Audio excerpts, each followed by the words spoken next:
Bismillahirrahmanirrahim. My dear students, today we are going to talk about spinal cord injuries.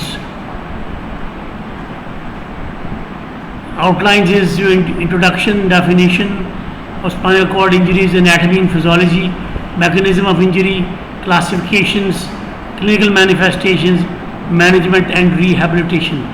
The objectives are, at the end of this presentation, each student will be able to determine the anatomy and physiology of spinal cord, mention the mechanism of injury of spinal cord injuries, classify the different types, list the clinical manifestations, and determine the management, the medical, surgical and nursing for spinal cord injuries, and know what is the program for rehab and surgical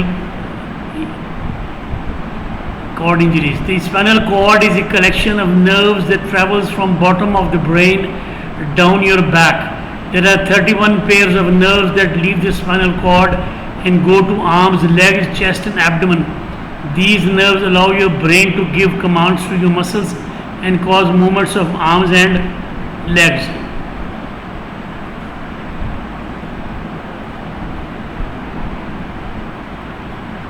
The definition of spinal cord injuries, or SCI, is abuse to spinal cord resulting in a change or in the normal motor, sensory or autonomic functions.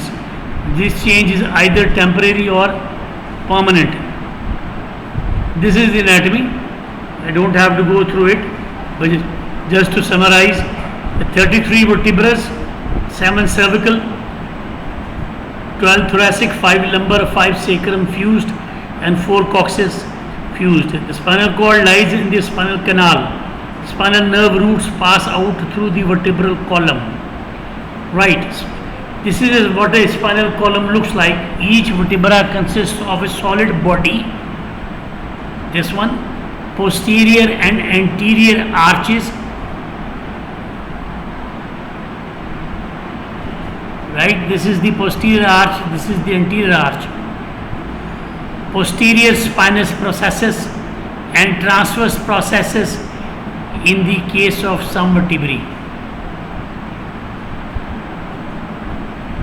Adult skull sits on the top of the first cervical vertebra, C1 atlas, and second cervical vertebra, C2 axis, and its odontoid process allow the head to move with 180 degrees range of movement.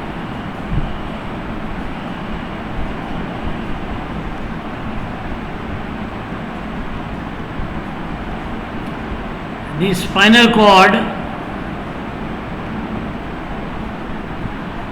consists of grey matter, which is cell bodies of voluntary and autonomic motor neurons, and white matter, which contains axons of ascending and descending motor fibers. So this is the white matter and this is the grey matter. This is anterior, this is posterior.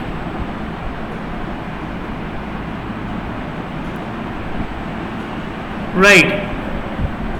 White tracts send messages to and from the brain, and their ascending tracts carry into higher levels of CNS like touch, deep pressure, vibration, position and temperature, and descending tracts. So we have various bodies: posterior dorsal columns, anterior spinal artery, and the body is represented upside down: upper limb, trunk, lower limb. That is the lateral spinothalamic tract, which allows pain and temperature from opposite side of the body, and upper limb, trunk and lower limb in the lateral pyramidal tract, which serves as voluntary motor.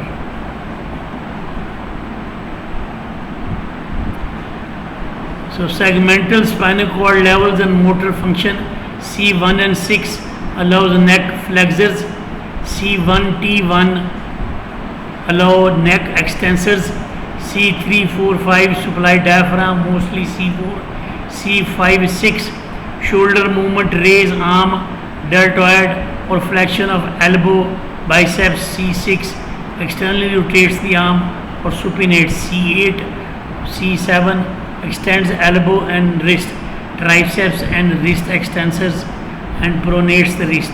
And C7 to T1 flexes the wrist. If you go further down, C7 to T1 small muscles of the hand, T1 to T6 intercostals and trunk above the waist, T7 to L1 abdominal muscles, L1, L2, L3, L4 thigh flexion, 2, 3, 4 L thigh adduction, L4, 5 S1 thigh adduction, L5 S1 S2 extension of leg at the hip, gluteus maximus, and L2, L3, L4 extensors of the leg at the knee with the quadriceps femoris.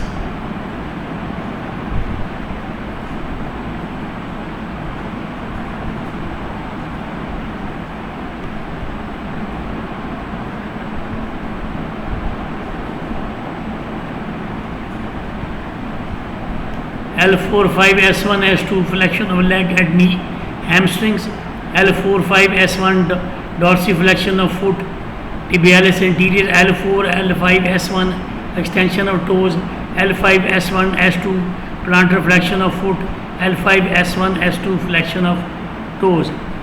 The etiology of traumatic spinal cord injury is motor vehicle accidents, MVA is the most common cause.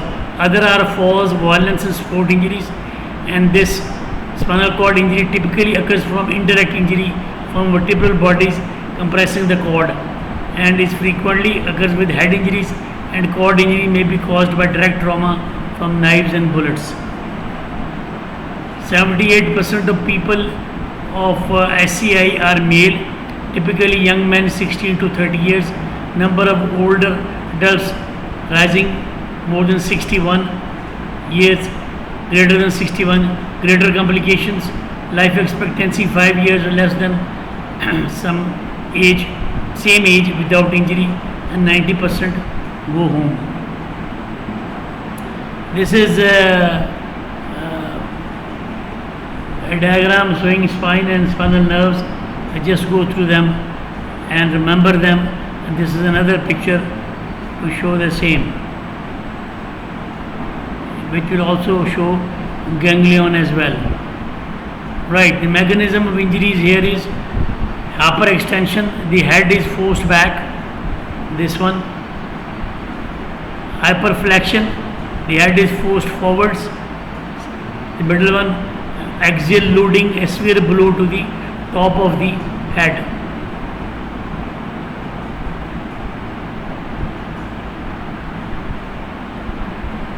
Compression, forces from above and below compress the vertebrae. Lateral bend, head and neck are bent to one side beyond the range of movement, and over rotation, the distraction, the head turns to one side and the cervical vertebrae are forced beyond normal limits. Classifications: complete spinal cord injury. When complete injury occurs, motor and sensory function cease below the level of injury. Pain, touch, temperature and inhalation are evaluated as part of sensory evaluation. Now, incomplete spinal injury, there is central cord syndrome.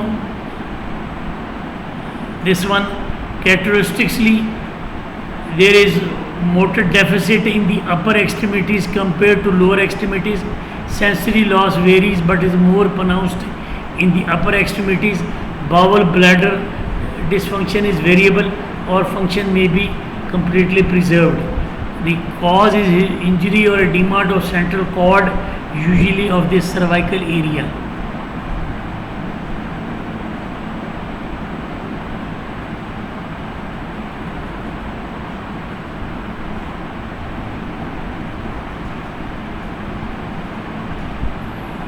The second one is anterior cord syndrome. This one, this is loss of pain, temperature and motor function is noted below the level of the lesion. Light touch, position, vibration sensations remain intact. The cause is is caused by acute disc herniation or hyperflexion injuries associated with fracture dislocation of vertebra. It also may occur as a result of injury to the anterior spinal artery, which supplies the anterior two-thirds of the spinal cord. Brown-Sequard syndrome is a lateral cord syndrome, the one which is the shaded area. Characteristics are ipsilateral, same side. Paralysis or paresis is noted together with ipsilateral loss of touch, pressure and vibration, and contralateral loss of pain and temperature. The cause is lesion caused by transverse hemisection of the cord. Half of the cord is transected from north to south, usually as a result of a knife or missile injury, fracture dislocation. Clinical manifestations include neurological level refers to the lowest level at which sensory and motor functions are normal. Below the neurological level, the loss of bladder and bowel control, usually urinary retention and bladder distension, loss of sweating and vasomotor tone, marked reduction of blood pressure from loss of peripheral vascular resistance, and a complete spinal cord lesion can result in paraplegia or paralysis of the lower body, or quadriplegia, paralysis of all four extremities. Assessment is detailed neurological examination is performed, diagnostic X-ray, cervical spine X-ray in CT scan, and an MRI may be ordered as a further workup if a ligamentous injury is suspected.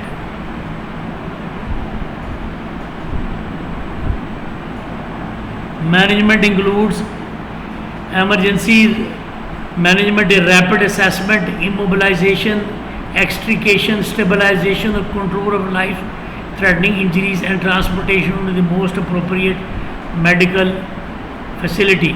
Acute phase, you got high-dose corticosteroids, pharmacological therapy. Respiratory therapy includes oxygen administered to maintain high arterial PO2 using care is an endotracheal tube is, if required, extreme care is taken to avoid flexing or extending the patient's neck.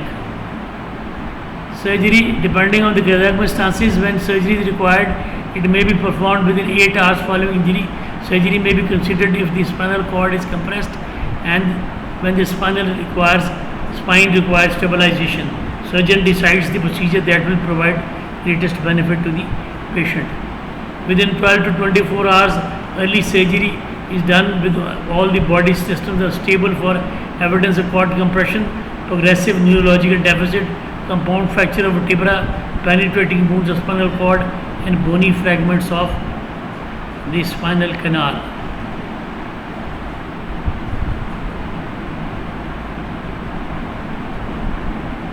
Types of surgery include decompression laminectomy, posterior laminectomy, and a posterior approach. Just go through them. Halos and orthotoc devices. Some patients may have halo devices applied by surgeons or a brace made by orthotocs to maintain correct alignment of the spine. These devices are fixed to child's chest. Ensure you know how to open devices to perform chest compressions in event of cardiac arrest.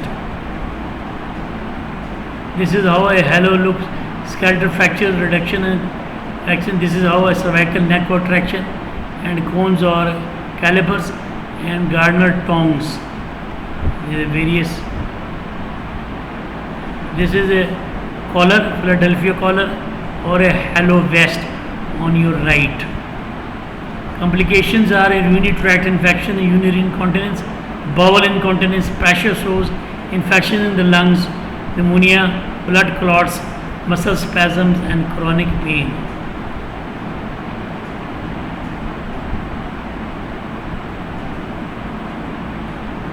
Pain management includes, you have self-reported numeric rating if possible. Ask about characteristic, location, onset, minimize evoked pain through careful handling. This is the pain management, pain rating scale. Just go through it. These are the improved breathing and pattern and airway clearance. This is planning and goals. Improved mobility, increased sensory and perceptual awareness, maintenance of skin integrity, urinary symptom relief, retention, improvement bowel health, function, promotion of comfort and absence of complications. Nursing, go through them: airway, mobility, adaptation, skin integrity, urinary, bowel control, comfort, and things like that.